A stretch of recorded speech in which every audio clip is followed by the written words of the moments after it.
Yesterday I was watching the Abroad in Japan bicyc biking around across Japan, I guess, with PewDiePie and Sea Dog, something like that.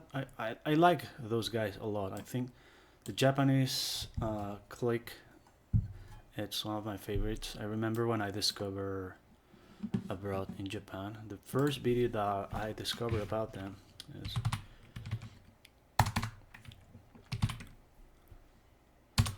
when he went on a train, a midnight train. I think it was like 2 years ago in Japan. Night train. And since then, I haven't been able to. Well, I guess I don't watch them anymore. I binge him for a while, and I'm so jealous of him. But you know, this is a really interesting story from Abroad in Japan. This is the first video that I saw of them. It's like a salami stick, but better quality. Hasn't got that kind of oily taste to it.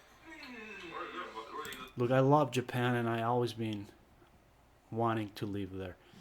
So I guess that's how I bumped into this channel, as I said, like 2 years ago, and it's weird. It's weird to think back and try to think how I saw Chris and Natsuki at that time. They were, how do you say, strangers to me. Now they still don't know me, but they're really familiar guys. Something kind of romantic about going on a sleeper train. Like my favourite James Bond film, From Russia with Love. Half of the film is set on a train. So actually, one of my dreams has been to go on a long trip on a train and just read there and drink coffee and watch through the window. So this video, I guess that's why it caught me. For a shower on a train. Something I don't think I've ever done before. How is this going to work? Anyway, it was really cool. So I started watching, and at that time he had like a million subscribers or almost a million subscribers. He's been growing fast. But I want to show you his first videos, because it shows you that if you're a fun guy and you don't need a lot, and I guess I don't have what he has, of course, but just gonna keep doing. So this is the first one, at least in his channel. Generally without fail. So what happens is that he went to live to Japan to teach English. He's from the UK. He went there as a person who didn't know much about Japan, and he started like video logging his days. And he's been an inspiration to me. Oh, as you can see, like since the beginning, he's really good at it.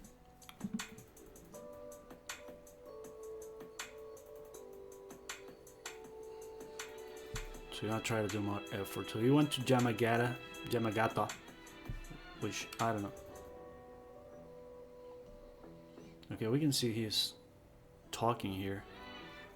The town I live in is surrounded by sea. On one side we've got the Sea of Japan, and on the other side we've got a ton of mountains which look beautiful, amazing.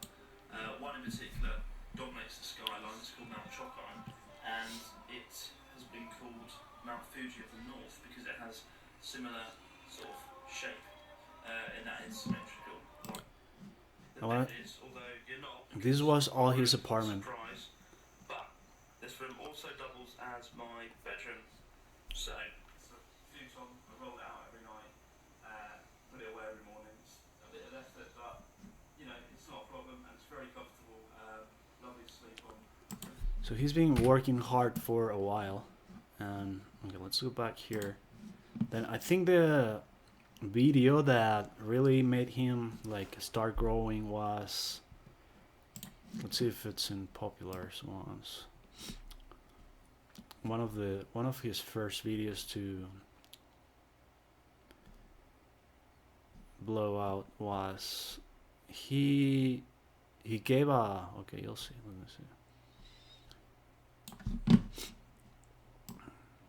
Where is it? I'm pretty sure it's RB. Okay, let's look for it. Bird in Japan. Maybe he deleted that. Curse. Good. Oh, okay, swear words. Wow. So this is 9 years ago. Do me a favor and just shut the fuck up for fuck sake. Fuck, suck it. I think you've just designed an incredible product. Fuck's sake. Fuck's sake. Yeah, so it was his first video. I tend to find Japanese people are very interested in swear words because despite hearing them in every song, movie and TV show, surprisingly, they're never covered in the Japanese English education system. So with that in mind, when I recently heard of a Japanese book called Tadashi Fuck no Tsukaikata, which means the correct way to use fuck, I quickly spent all of my pocket money buying as many copies as I could, which was about 4 copies. When the books arrived, I was genuinely delighted to find that, as well as providing illustrations to give context to the phrases, it even came with its own audio CD, making it a genuinely useful educational tool. And with that, off I went to hand out copies and educate the people of Japan like some kind of unrelenting swear word missionary. Fuck! So this guy has become like a star for this channel.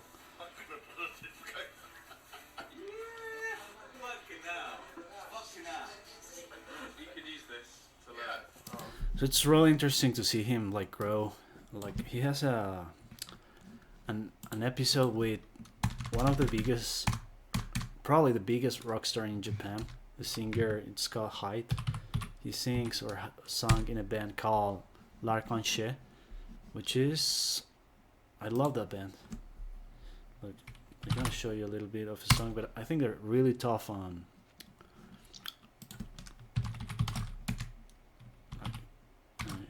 L'Arc-en-Ciel live. I'm gonna show you one of my favorites. It's called Blurry Eyes. Wow, 1995. I hope.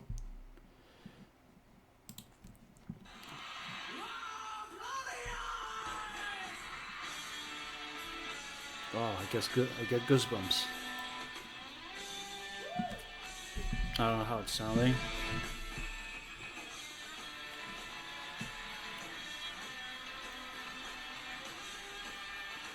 So these guys have played like the intros for a few animes like Full Metal Alchemist. I think Naruto too. Naruto.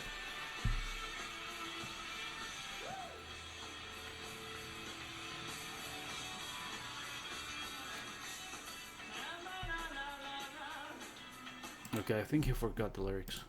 But anyway, so we got this episode where. So it's been 4 years ago. You get to meet a rock star who sold 40 million records and is treated like a god in Japan. I don't think it will stop feeling like a dream until I touch it. Wow. That sounds a little bit creepy, but then this isn't a normal situation. Say the name Hyde to any Japanese I person, think Abroad and you'll have a hard time was finding one someone of in this the country. guys who inspired me more to try and do this. So fun. Fortunately, I live in a really uninteresting city, but I guess if you try hard, you can always find something interesting. Yeah, so he's trying to go into the English. Sneak backstage to come face to face with the man himself, and needless to say, my nerves have got the better of me.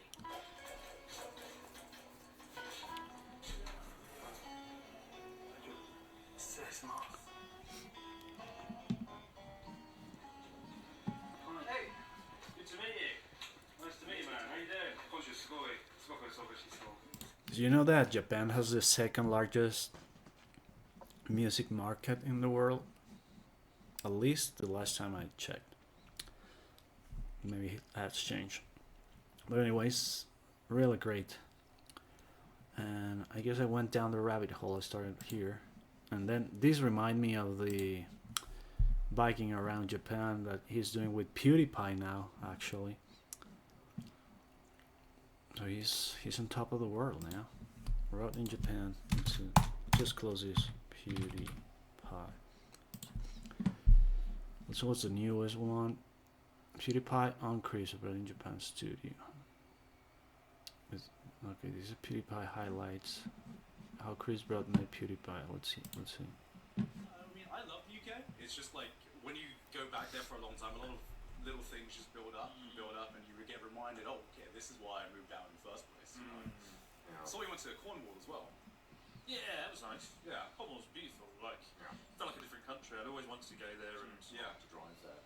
yeah, it's just So this is the most replayed part, maybe. You got car loading drive. It's nice. Yeah.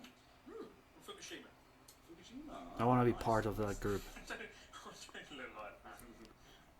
If you like surfing though, you know who started surfing recently? Who? Felix. Oh, Felix. Okay. I met him for the first time with Connor the other day. He's a really nice bloke, isn't he? That's Felix Trap. What's he done? He's a YouTube writer. Felix. Yeah. He was a nice bloke. Yeah. It's really interesting. Like, I think if you met him without knowing anything to do with him, like a normal bloke, and that's the essence of why he's successful. Okay, so you just found the secret why PewDiePie is famous. Successful, I guess. Anyway,